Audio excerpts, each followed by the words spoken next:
Hello everybody and welcome back. Now, before we begin with the footprinting lessons, I would like to just show you some of the things you might want to install before we begin. So, the first thing I want you to install is GitHub repository. Basically, if you do not already have it, you just type here apt install git. Now, if you encounter this error, just basically delete these logs from the path that is specified right here. So just take this path, copy it, type here the rm command that we covered, which stands for remove, then paste the file. Now it might ask you to remove other logs as well, so this one is also here. We want to remove this one as well, so just basically just copy the path and delete it. Let's just paste and let's see if there is something else.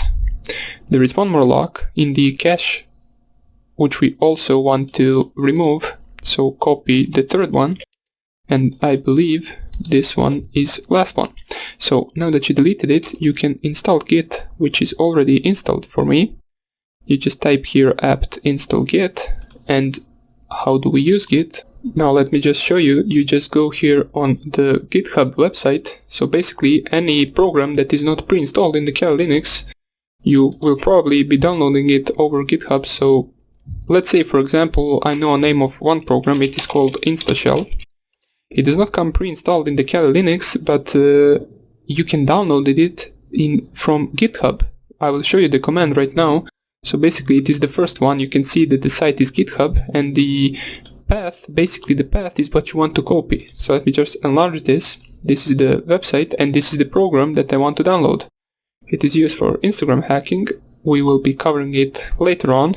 For now on, I just want to show you how to install any program on GitHub. So basically, you just find the program you want to download, and you copy the link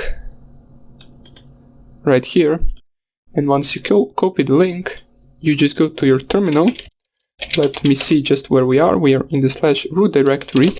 And if we type here git clone, which is basically the start of the command, and then you paste the link, and then just add .git, it will download the program into our root directory. So as you can see right here, now we have the full program downloaded. It is simple as that, and now you can go to the program and basically use the program. So if you do not have git installed, you basically just install it with the command apt install git. So the next thing I want to show you is, for example, if you want to run a program that is not available to run as a root user or doesn't allow you to run as a root user, you might want to add a non-root user, which is simple, and you just type here the command add user and then basically any name you want. So let's say we want a user called John.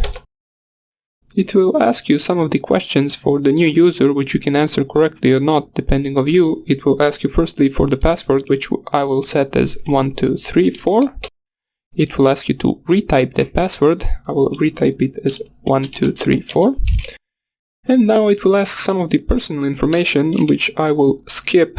I will just paste the wrong things, so it doesn't really matter. Is this information correct? Just type here yes, and you have a new user.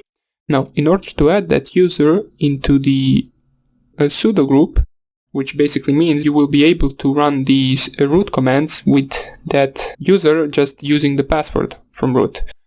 So the command for that is usermod small a then big G and sudo, and then the name of the account you created, which in my case is John, and it will basically add John as a sudo user, and he will be able to execute root commands if he provides the root password. Now at the rebooting you can basically log in into your user account, but I will just stay here as a root user for now on, and we will install the next thing you might want to have, which is Telex. Now Telex is a program which basically allows you to execute multiple commands from the same terminal. Now it could be useful if you're running a bunch of the commands and you want to see what is going on, so you just run multiple commands from the same terminal and see the output of all of those commands. That's why we will install it just in case. I'm not really sure we will use it, but it is good to have it. Now, this will take a few seconds to install, and I believe once it is installed we can run it basically with a simple command, which is just Telex. Now here we go, 5% installed. We will wait for this to finish and we will run it right away so I can show you how it works. It is basically the same terminal we have here, just if we want to we can split it in two parts. So the installing has finished and now I will show you how to run it. So in order to run Telex, we just type here Telex and it will open up a terminal, as you can see right here, which is basically the same as this one, just it is white. And if we want to, we can split it on this button, and here we can make multiple terminal windows basically in one terminal. So if we want to, we can type one command right here, the other command here, and basically here the third command. It could be useful once you run big things, like for example multiple commands from some program and you want to see what is going on. You basically use Telex. Now that we have Telex, we can close it. We don't need it right now.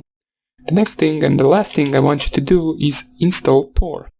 Now Tor is a browser which you use to access the onion routers, onion links basically, which basically leads you to the deep web. Now you can go apt-get install Tor, and just here you want to press Y.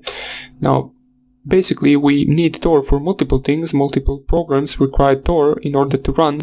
For example, the previous program we just installed, which was InstaShell, which we will cover later on, uses Tor in order to switch IP addresses in the process of brute forcing Instagram account, for example. Now that is not the only program that uses Tor. There are a bunch of programs that use it, and you also might want to visit the deep web sometime, so you can just download it and we will have it for all the future purposes. So this should finish relatively fast. Here we go, it is finished. We'll clear the screen, and in order to start Tor as a service, we just type here service Tor start, and it will open up Tor. Now if you want to run Tor, you just type here Tor, which will say yes, could not bind to this address already in use, it's already running. Yeah, we're basically already running Tor, so it just gives us an error that the Tor is already running. So if we want to stop it, for example, we can just stop with this command, service Tor stop. Now that is about it for these, some of the basic things you might need in the future, and in the next lecture I will show you how to change your MAC address in a simple program that is already pre-built in the Kali Linux. It is called Mac Changer. So we will cover that in the next tutorial, and after that we will go on to the Google Hacking, Harvester and Shodan. Now I hope I see you in the next lecture, and take care. Bye.